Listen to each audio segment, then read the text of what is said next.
Hi, my name is Felena Hanson, and I am the president of the San Diego chapter of the National Association of Women Business Owners. I am so excited to present our Rising Star panel. Wow, this one was a difficult one to narrow down. So we have 8 incredible finalists in this category. These are all female business owners who have been in business just 2 years or under, and they have achieved incredible things in that period of time. So remember, you only have 1 week to vote. So as soon as you finish this panel, go to bravaawards.org and vote today.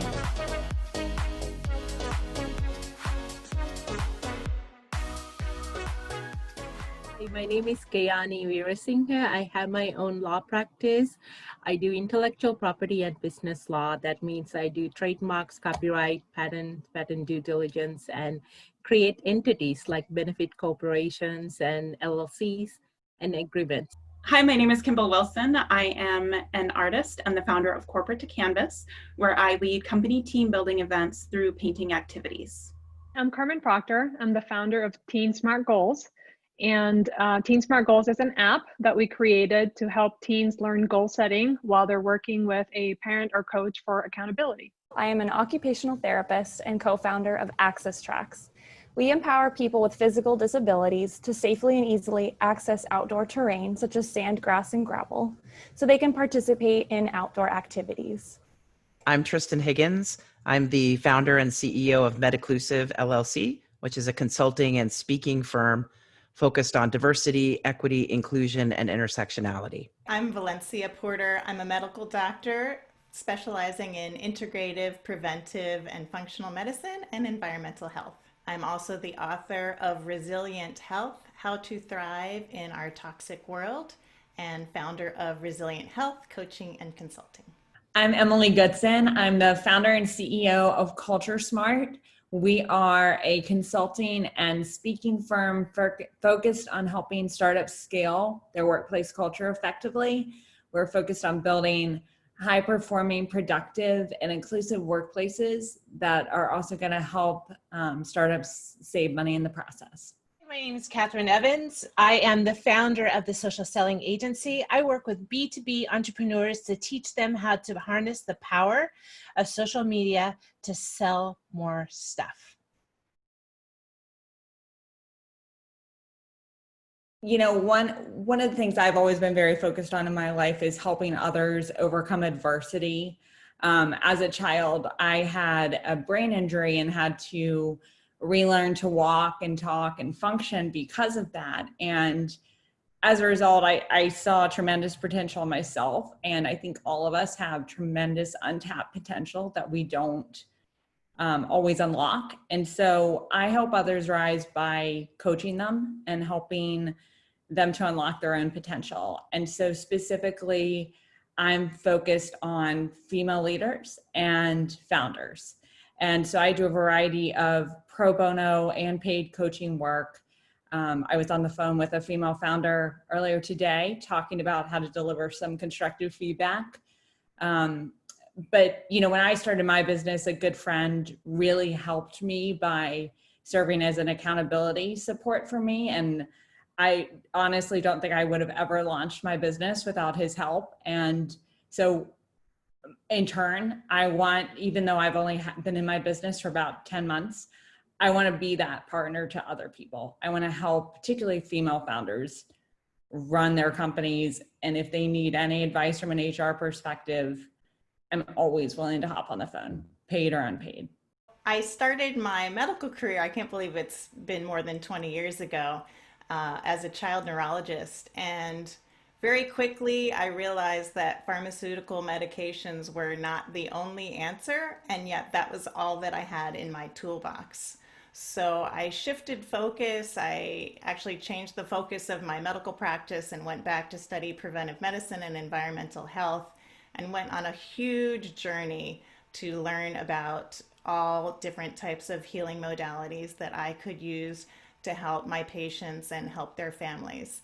And this brought me to many different studies of functional medicine, Ayurvedic medicine, and food as medicine, which is really at the heart of what I do, because I look at the root causes of illness and health and help people to incorporate that into their lives to prevent and even possibly reverse illness.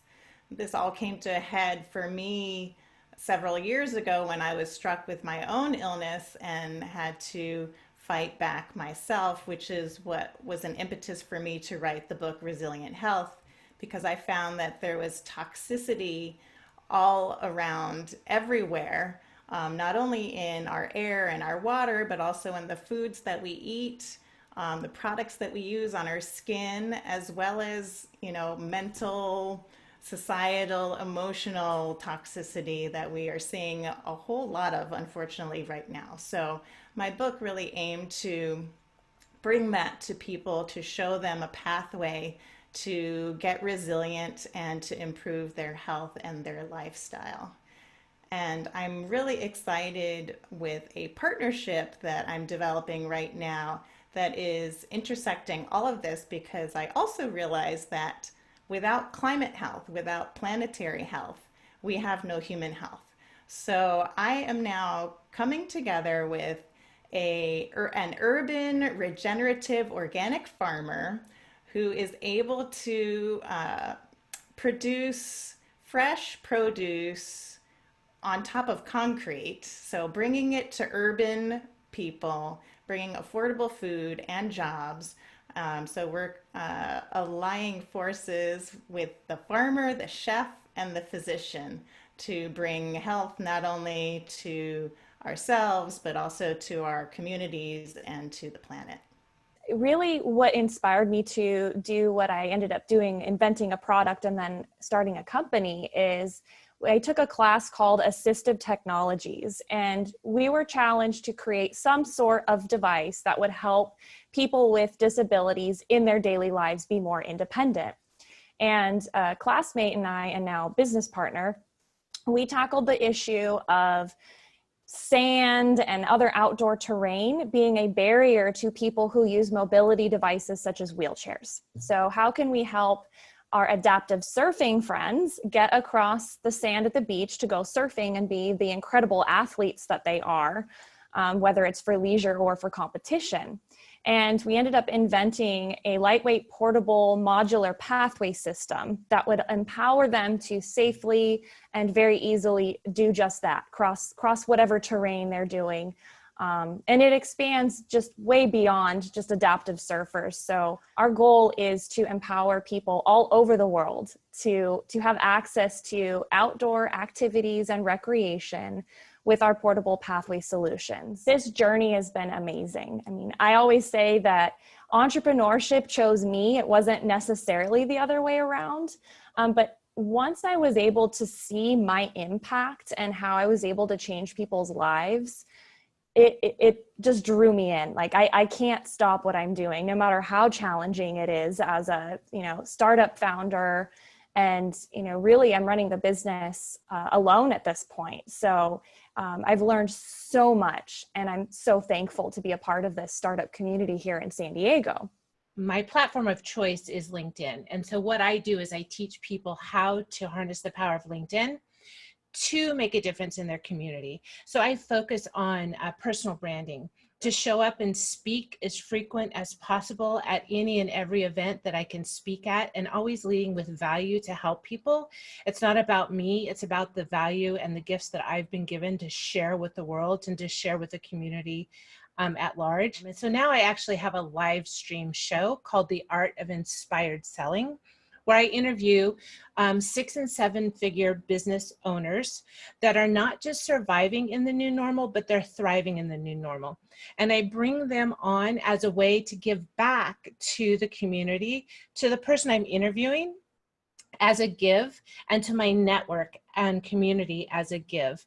And so I've learned through my interviewing that maybe I missed my calling. I could have been like the Today Show host or something, but I love it. I love interviewing people. I love directing them with questions. I love hitting the inspirational moments where you can see them light up and you can pull the passion out of people. And so I do that. I interview people for an hour. And then what I do is I reposition the content on social media so that people can see the power of creating content once and repositioning it 7 to 9 times. I'm leading by example so people understand how they can reposition. And then I teach that as well. It's not anything that I've monetized at this point. It's just something I'm doing to teach and to give back and to add value to my community.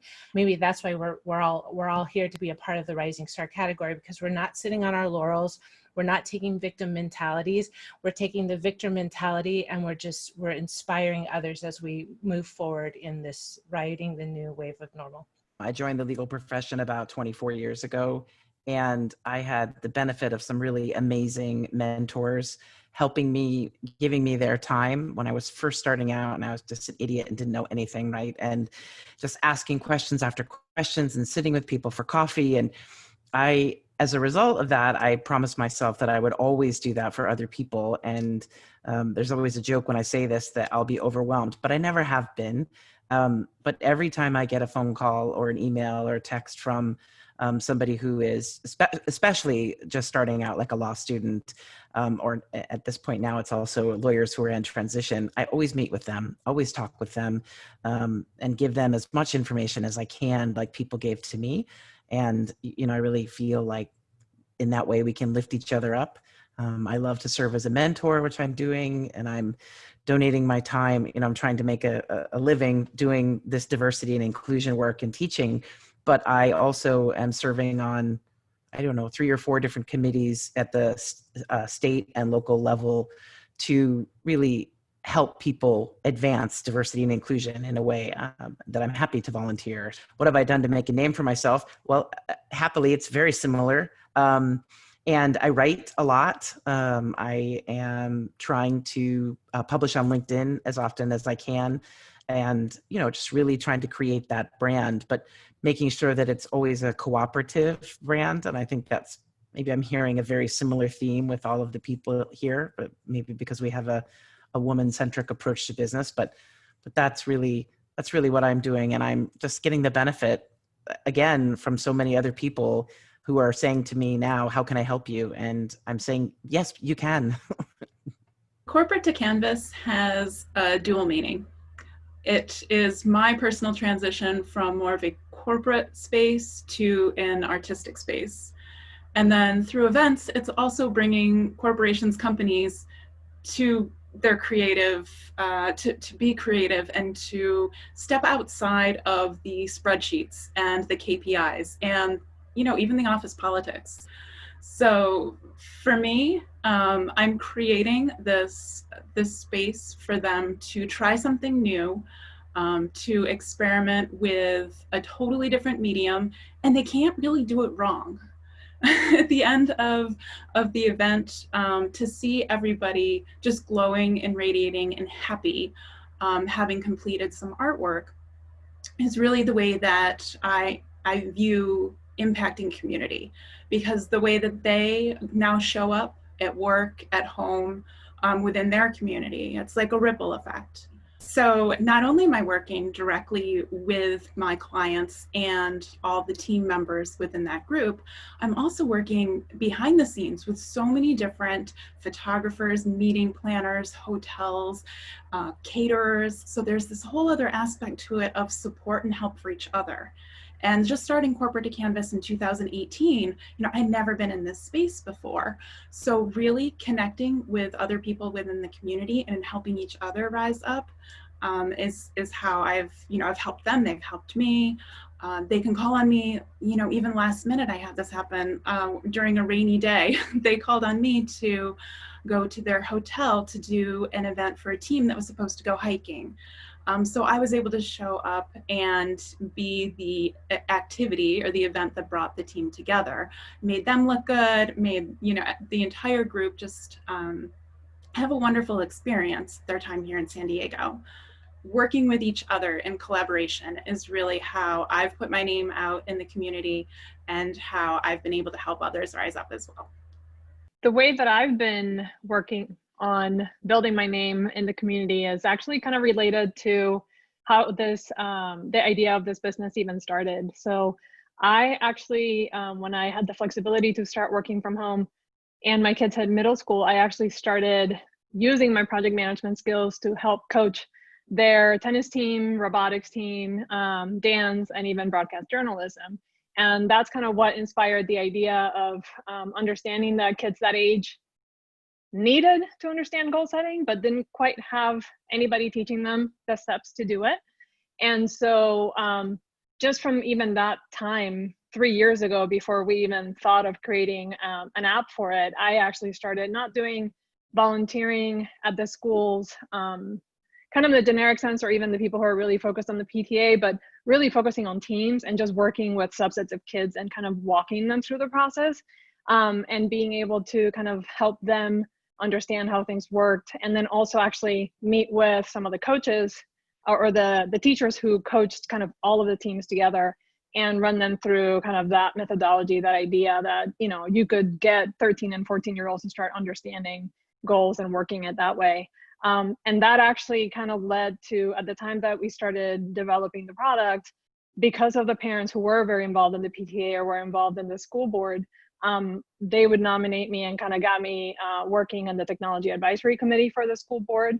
And then also because of this work that I was starting to publish now through social media and doing more content on our new website, I've gotten approached by kind of nonprofit groups that help Gen Z, the teenagers and the preteens and even the early 20-somethings to be part of their podcast, to talk about the importance of goal setting and how it helps not just learn life skills like planning and prioritizing and time management, but also kind of the emotional effect that it has on teens and Gen Z in terms of the confidence that can come from it and the excitement and like the enjoyment that comes from knowing that you can get, you know, this really big project or this exciting new thing that you want to learn, and just having that that ability to know that you have the skills to look at it, work through it, break it down into pieces, you know, work your plan and know that you're going to get kind of to that end result that you were looking for. So that's kind of how I started building, you know, my name in the community, not just locally through also meeting with coaches and even life coaches and people who do more like college prep. So trying to kind of build that whole network, but the school system and the parents, and now, you know, over the magic of Zoom, even participating in events with other people from other states, which has been a lot of fun. And then in that process, because I have been, you know, getting to know new people and getting to do other business owners, I've used kind of both sides of my previous project management and productivity background to talk to other business owners and help them just through trainings or one-on-one conversations, you know, kind of like how other people on the panel have talked about. You know, so many people have helped get us to where we are today that when anybody asks for help and they say, oh, you know, you gave a presentation on productivity and goal setting for my business, but I heard that you do processes. You know, I have this question because I have to talk to the client, you know, can we chat? The answer is always yes. It's just, you know, we're all here because other people have been part of our process. And it's just exciting to be able to give back in the form of, you know, training workshops for parents on getting set up for distance learning, or small businesses who are brand new and, you know, just need to understand goal setting and how that's going to help them, even as adults, be more productive and efficient in their business. I moved to San Diego in 2010 to start law school after leaving a PhD program at Johns Hopkins in DC, Maryland area. So I always wanted to live in San Diego. That was one of my goals. And when I moved here, first thing I did was when I, as a law student, even though it's my second career, I asked one of the professors who's known for Barbara Cox, who's known for like women's rights, kind of like she was teaching this. Tristan is smiling because I'm pretty sure she knows so well. We went to the same law school. So she said, you had to join Lawyers Club of San Diego, because I asked her what's the organization to join. And I did. As a law student, I got very involved. I was the chair of the student committee there. And I got to know the attorney community pretty well. Meantime, I also wanted to make sure I keep my foot in the science world because I was a scientist for the longest time. So I was involved with other science groups in San Diego. And then I launched my practice last year. I'm in my 6th year of practice. So I've been at a couple of firms and public corporations. So I built my network over that time. And since I launched, I've been very careful about how I spend my time. So as far as the communities I'm involved in, because I want to be an active member, I am part of Amazing Hero Hub group, and I donate my time as a guru, as an intellectual property and business law guru for Sorrento Valley location. And right now I'm doing virtual hours for those. And I'm also part of Women in Bio, which is a big organization, national organization, and I mentor scientists in that group. And then I also am part of I am the vice president of South Asian Bar Association, SABA San Diego. So I am active in that community. Of course, it's still part of Lawyers Club. I am also on the board of the San Diego Lawyer, which is part of the San Diego County Bar Association. So I write some articles, and I also make sure that when we are discussing topics, I will reach out to my network of diverse attorneys I know to ask them if they want to write something. So I'm trying to make sure that we rise together, meaning, giving opportunities to others that may not be, be on the other people's mind, because it's, people I'm connected to and I haven't seen them published. So that's part of my, how I rise together and brand. And I also mentors law students, attorneys, and also entrepreneurs. And and I have a YouTube channel. So that's about impact, because I want people to see when they think of attorney. I think if you think of an intellectual property business law attorney, I'm pretty sure all of your images are flashed to somebody not looking like me. So I'm part of it is to kind of put out that image of this is how attorneys could look like too. Like we are all here and being present and saying this is how we be aware that it doesn't have to come in one type of packaging. With Corporate to Canvas, one of the givebacks is that I donate our artwork. So during the classes, there's always a second piece that I create, and I will often donate that to an organization where members or people would not be able to otherwise purchase art for themselves, to bring them just some color and cheer in their own space. I'm really proud of many of the impacts that Access Tracks has made on not only the local community, but the global community. So this year, actually, as of this month, my business has been able to serve customers in 10 different countries, including the US, South Africa, all the way to Japan, which is really exciting for me. I'm jealous of my product. I want to go visit all those places. Can I come in the package? But another way that we've made a big impact is that I'm really passionate about volunteering. So I volunteered at over 25 different events in the past 2 years, including volunteering in Costa Rica for their first ever adaptive surfing championships. So it was really incredible last year. I'd never used my passport before, so exploring new horizons with the business is fun.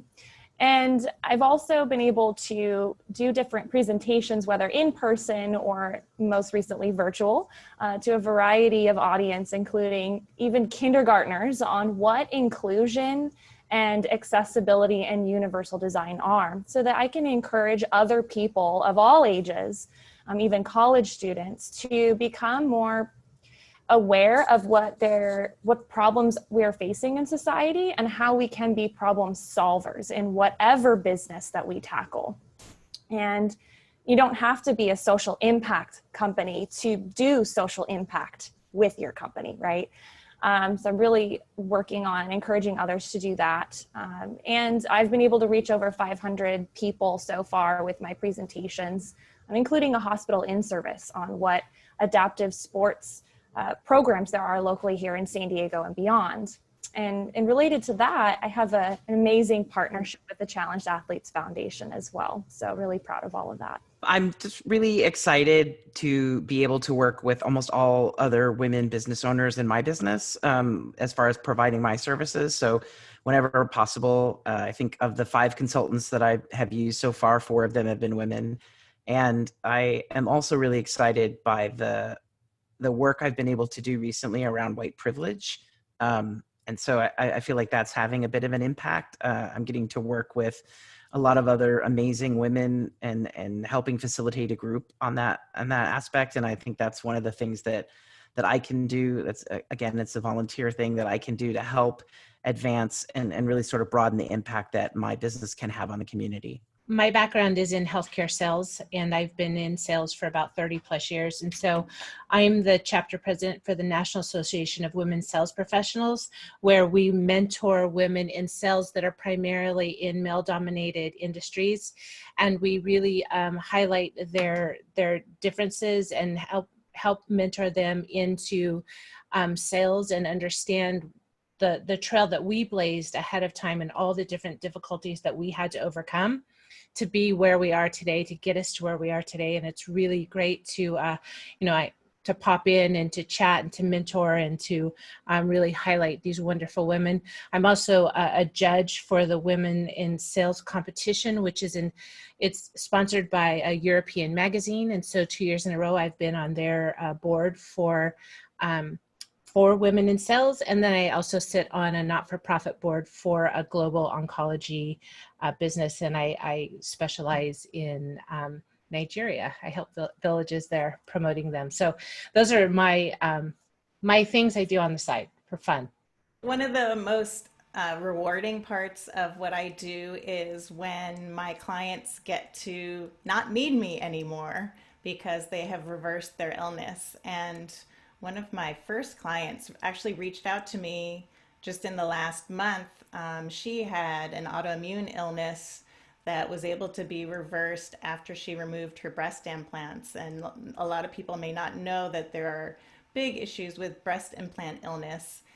She, prior to that, was getting her blood transfused once a month. Her blood had to be cleaned to help her with this autoimmune illness, but it still wasn't completely resolving all her symptoms. But after we worked together, she was able to not have to have that anymore. All of her autoimmune markers went back, and she contacted me because she was thrilled to tell me that she was completing a nutrition certificate so that she can now help coach others. So that was just so rewarding to hear her story. One of the things that's been really interesting for me, especially since the coronavirus quarantine, because it affected so many parents and teens, is that one of the first things we did was we shifted our app. It used to be a subscription, and we shifted it to be free for everybody, because we knew that parents were going to be struggling more than ever to have their kids kind of like take some ownership of what they were trying to do. But then one thing that happened related to that is just it kind of opened our eyes in terms of the needs of the parents out there, because we were really producing an app thinking of the kids who had the really busy schedule with these, high achieving, debate, sports, theater, that sort of thing. And because this happened, everybody found themselves in the same boat. And so we started shifting our content, and, we tried to listen. And I've spent a lot of time talking to parents and other coaches about what issues parents are having that are more about the healthy, productive habits that kids should have on a day-to-day basis. And so it's been really interesting for us to be able to produce content that we've seen shared in some other school systems outside of California. We got contacted by a college in England, in London, who wanted to provide kind of links to our app for the parents, and as well as have it, have all of our educational content be part of their system. And then we are also in talks with a couple of nonprofits to be able to provide to promote the tool, right, to the parents and these, these kids who really depend mostly on their phone to get a lot of the homework and everything kind of out of their own funds done, because they don't have the ability to have computers at home. So it's been interesting and beneficial for us, just in the sense of making us understand better what the needs are and where we can come and help, which has been really exciting. So one of the main things that I do with Culture Smart is advise startup CEOs on building the workplace culture they want, and doing that through intentional talent and people practices. And one of the recent things I've done that I'm really proud of is in May, after George Floyd's death, I penned an open letter to CEOs on Medium about why that was the time for leadership. And I think one of the things that we really miss out on in our workplaces is that people bring their whole selves to work. And a lot of people were hurting and are hurting because of the racial injustices that are going on in our country. And after writing that article, I had 5 CEOs reach out to me and tell me that it prompted them to address things internally at their company. And that to me was just overwhelming, and will probably continue to be one of the highlights of my career. I have been a horseback rider since I could walk. I rode on the national level, competed at Madison Square Garden, and have ridden professionally through my 20s, and now do it as a hobby. I love dogs, and we foster puppies. So both horses and dogs tend to be the content of the art that I create as well. So my fun fact is that I was actually a competitive tennis player, nationally ranked through the juniors, which was great for a variety of reasons. I got to travel a lot during school time. So it's a good thing when you learn to do independent learning, because you can skip a couple of weeks of school at a time to go to a tournament, which was really fun. And it got me through college. So that's it's one of those things you can do until you're old. And now my son's a competitive player, and I get to still play with him, which is great. I am actually intuitive. I also do mindfulness. So I've been in my spiritual closet until like few years ago. So, but I think owning up to who you really are is important. And I've been, since I launched my practice, I've been more courageous about sharing that, because there's a judgment involved within me more than anybody else, because I realize a lot of people have been supportive, and they're also like, oh yeah, me too. For those of us who don't know, it is the flag of the District of Columbia, Jackson Pollock style. I'm obsessed with Washington, D.C. I lived there the past 10 years. It is my home. If you ever have a question about D.C. trivia, I'm your girl. And I'm a big fan of the Washington Nats, who won the World Series last year. So funny, I'm from DC too. After 30 years off the stage, I went back on the stage following in the footsteps of my daughters, and was in 3 community theater productions last year. Unfortunately, this year it's not happening, but it's been a blast, and I tend to express myself through music. So one song that has been really sustaining me through this time has been Stand Up by Cynthia Erivo from the movie Harriet. And I was supposed to launch my business this year in the middle of COVID and open a medical clinic and wellness spa, and that didn't happen. But I kept coming back to the lyrics of gonna keep on keeping on. Fun fact, there's so many, because I'm just a goof, but I guess the most fun one I just happen to have next to me is that I'm a Star Wars fanatic. And so I just have this right here. I don't know how it's going to show up on the green screen, but the child, I love Star Wars. I'm just a big kid. So I love Star Wars too. I have a lot of fun facts too. The one that I'm really connecting to most recently is that growing up, I didn't know I had a father.